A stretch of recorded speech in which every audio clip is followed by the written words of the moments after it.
Amalia, NIM 1054211011117. Saya mahasiswa semester 7 Fakultas Kedokteran dan Ilmu Kesehatan Universitas Muhammadiyah Makassar. Pada kesempatan ini, saya akan melakukan keterampilan bagaimana tata cara dalam melakukan stabilisasi dan transportasi pada pasien trauma atau pasien gawat darurat. Adapun langkah-langkah dalam melakukan tindakan tersebut, yang pertama kita lakukan adalah penilaian awal. Pada penilaian awal terdiri dari primary survey dan secondary survey. Pada primary survey, yang pertama kita lakukan adalah melakukan chest pain control dan memastikan jalan napas tetap terjaga. Selanjutnya, kita menilai dan menjaga pernapasan, yaitu dengan cara membebaskan jalan napas apabila terdapat sumbatan. Selanjutnya, kita menilai dan melakukan kontrol pada perdarahan. Apabila terdapat luka atau perdarahan aktif, maka kita lakukan beban tekan. Selanjutnya, menilai kesadaran. Kita bisa menilai kesadaran dengan menggunakan GCS. Selanjutnya, kita mencegah hipotermi pada pasien. Setelah kita melakukan primary survey dengan secara keseluruhan, kita lanjut pada secondary survey. Yang pertama kita lakukan pada secondary survey, kita melakukan anamnesis dengan metode ampel. Selanjutnya, kita melakukan pemeriksaan dari kepala hingga ke kaki. Selanjutnya, kita menilai kembali kesadaran dan status neurologis pasien.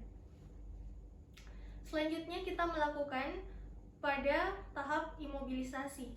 Jadi terdiri pada tahap imobilisasi itu ada lock roll dan long spinal board. Untuk lock roll, kita membutuhkan teknik ini dengan beberapa penolong, yaitu terdiri dari 3 penolong. Ada ketua tim, 2 penolong pada bagian samping tubuh pasien. Setidaknya kita menggunakan 3 penolong pada lock roll.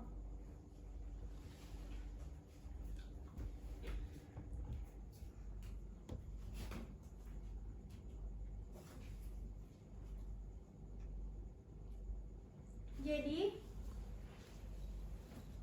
di sini kita akan melakukan bagaimana teknik lock roll.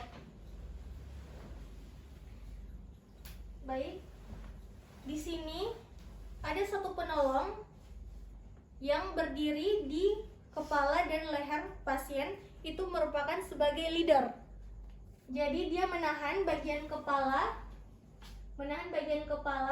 dan leher pada satu posisi segaris. Selanjutnya, penolong kedua itu dia menahan pada bagian tubuh atau bagian samping tubuh pasien hingga ke pelvis. Kemudian untuk penolong yang ketiga itu dia menahan dari pelvis hingga ke ekstremitas atau kaki. Jadi posisi dari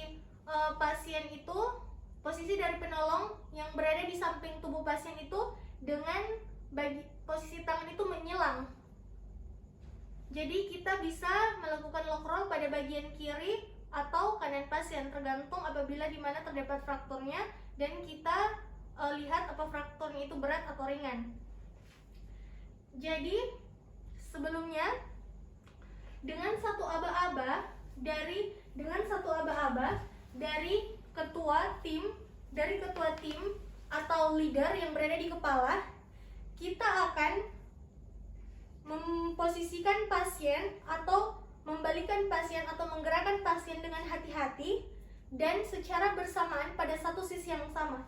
Jadi contohnya penolong yang berada di bagian atas atau di kepala melakukan komando untuk memposisikan pasien atau menggerakkan pasien dengan hati-hati. Bila ketua tim mengatakan 1, 2, 3. Jadi di sini ketua tim di sini akan tetap mempertahankan bagian kepala apabila kita ketahui terdapat cedera fraktur servikal. Jadi pada saat pasien sudah berbalik, maka penolong atau pemeriksa yang keempat akan melakukan pemeriksaan pada bagian punggung atau bagian belakang pasien untuk melihat apabila terdapat kelainan. Jadi dia melakukan pemeriksaan di bagian belakang dari setiap anggota tubuh pasien. Jadi kita bisa juga melakukan pemeriksaan pada bagian belakang oleh penolong yang berada di samping tubuh pasien. Jadi tujuan dari lock-roll ini untuk memeriksa pada bagian belakang dan bagian punggung pasien untuk melihat apabila ada kelainan. Selanjutnya, setidaknya pasien ini akan ditempatkan pada long spinal board. Jadi kita tetap mempertahankan pasien dalam posisi lock roll. Kemudian nanti ibaratnya di sini bagian permukaan yang datar dan rata, kemudian keras. Nanti kita simpan long spinal board itu di bagian bawah searah dengan tubuh pasien, atau long spinal board itu kita simpan di bawah pasien. Selanjutnya, dengan satu aba-aba dari ketua tim yang berada di kepala, pasien itu kita posisikan berbaring kembali di atas long spinal board. 1, 2, 3. Jadi pasien sudah berada di atas long spinal board. Kemudian kita memastikan posisi pasien itu segaris atau inline. Kemudian apabila neck collar-nya itu belum terpasang, maka kita pasang. Kemudian bagian pos lengan pasien kita rapatkan atau kita simpan di samping tubuh pasien. Selanjutnya, kita memasang bantalan pada sisi-sisi tubuh pasien, terutama pada bagian kepala untuk mencegah terjadi rotasi leher. Setelah itu, kita memasang atau melakukan memasang tali atau pita pengikat pada long spinal board untuk memfiksasi bagian kepala, badan, dan tungkai. Selanjutnya, bagaimana cara untuk mengangkat korban dengan tandu atau dengan long spinal board? Jadi, kita mengangkat korban itu pertama kita meminta pertolongan. Lalu ada 2 penolong berada di sisi kepala dan kaki korban. Kemudian kita merencanakan gerakan atau mengatur posisi gerakan dalam satu komando. Jadi jadi nanti pada saat kita melakukan mengangkat tandu atau long spinal board itu mengangkat secara bersama-sama yang dikomandokan oleh ketua tim. Dalam hitungan ketiga, 1, 2, 3, angkat. Yang dimana penolong ada di atas dan di kepala dan di bawah pasien, di bagian kaki pasien. Kemudian kita merencanakan gerakan.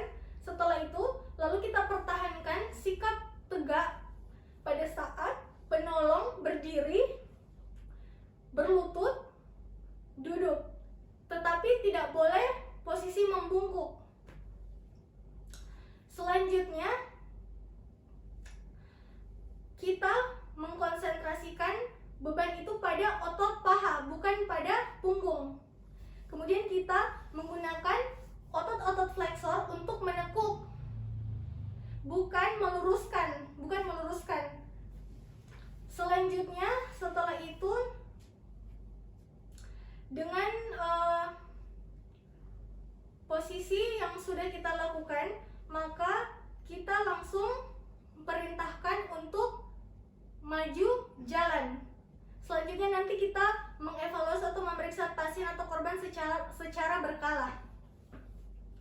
Selanjutnya, apabila setelah kita teknik mengangkat korban, nanti kita akan melaksanakan teknik menurunkan korban dengan tandu atau long spinal board.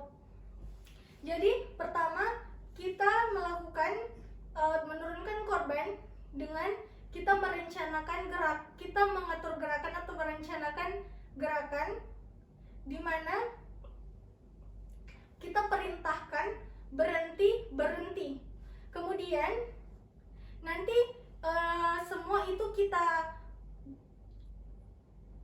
melakukan gerakan dalam satu komando. Jadi ada ketua yang melakukan arahan untuk melakukan berhenti. Kemudian pada saat itu gerakan yang sudah kita atur bersama atau kita rencanakan, maka kita pertahankan sikap posisi tegak pada saat berdiri, berlutut, duduk, tetapi jangan membungkuk. Kemudian kita mengkonsentrasikan beban itu pada otot paha, bukan punggung. Kemudian selanjutnya kita tetap menitik berat. Jadi kita menjaga titik berat badan sedekat mungkin dengan tubuh, lalu nanti kita perintahkan untuk menurunkan pasien atau korban secara bersama-sama dengan satu komando. Jadi kita turunkan korban dengan perlahan. Apabila kita sudah menurunkan tandu, maka nanti korban itu kita turunkan dengan secara perlahan. Jadi itu adalah teknik menurunkan korban. Mungkin hanya itu yang dapat saya sampaikan atau saya jelaskan pada stabilisasi dan transportasi atau evakuasi pada pasien trauma dan gawat darurat. Terima kasih. Assalamualaikum warahmatullahi wabarakatuh.